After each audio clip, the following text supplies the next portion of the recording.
Ignore the mess right now, okay? I have to post it by Sunday. I'm trying to commit to posting a piece of content per week. I am severely delayed right now. Every time I see a cool YouTube video or tutorial like Blender, Houdini, VFX, I add it to a watch later list and I never visit it again. So here's what we're doing. Anytime I'm in a situation like this where I haven't made a piece of content or I have nothing to post, we're jumping into this watch later list and we're doing a tutorial and we're making a piece of content off of it, and maybe I'll rate the tutorial. Today's Friday night. I have 2 days to get a piece of content done, and today the watch later tutorial is toon shading. So we're gonna hop into it. We're gonna hope something nice comes out of it so that I can post it by Sunday.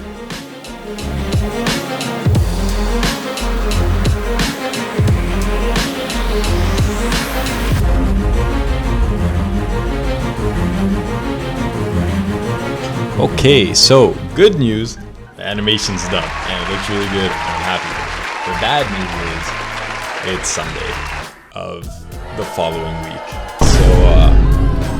So, it took a bit longer than I expected, but the result's really nice. And technically I finished the animation before Sunday. So that's really cool. I learned a lot from those 2 tutorials and I'm gonna go a bit deeper into it. The issue is I got a little bit too ambitious with my concept. My original idea was just to have like a single shot, maybe like 5 seconds. Final result is a 15-second animation with a voiceover, which brings me to my second point. I asked a friend to do voiceover for me, and I asked that on Saturday knowing it was not gonna be ready by Sunday. There was no way. So I got the final voiceover, I think Tuesday, timed out, had to do a few re-renders, and by Thursday, my animation was done. I'd colored and sound effects were done. Yeah, here is the final result. Life, huh? It calls at the most inconvenient times, man. When you're unprepared, unsure, comfortable. But the question isn't when it'll call. It's whether you'll answer. Hit me back, man. Okay.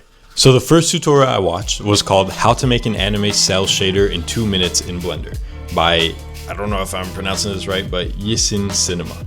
Really good, super short and concise. One of the things I liked about it was like very straight to the point, and he was showing examples while modifying some of the nodes, because a lot of like cell shading and toon shading happens in the shading window. So being able to see as he adjusts the nodes, you get to see like the live show of what's changing, helped me understand pretty quickly like how each node plays a role in making cell and like toon shading. Obviously because it's short, it doesn't go too much into detail, but it gave me the really quick like basis understanding of what I needed to do for my visual. The second tutorial was Quick Toon Shader Effects NPR Blender tutorial by Joey Sequel. This one was, I think, a 30-minute long tutorial, and he went through, I think, 4 different ways of doing cell shading or like toon shading. Some with like the comic book dots, some with like some hashed lines.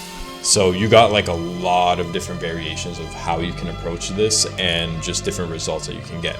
So not only did it really help me get like an understanding of different concepts I could do or like how I could apply an art style to my idea. Not everything in the environment, but most of the stuff in the environment have this outline shape, and I learned it from this tutorial. So overall, I'd say they're both really good, very useful. If you want more in depth, then Joey Sequel is the way to go. If you're looking for like a quick, let's jump into it, then the one by Yisin Cinema is probably the best one to go to. So really, really happy with how it went.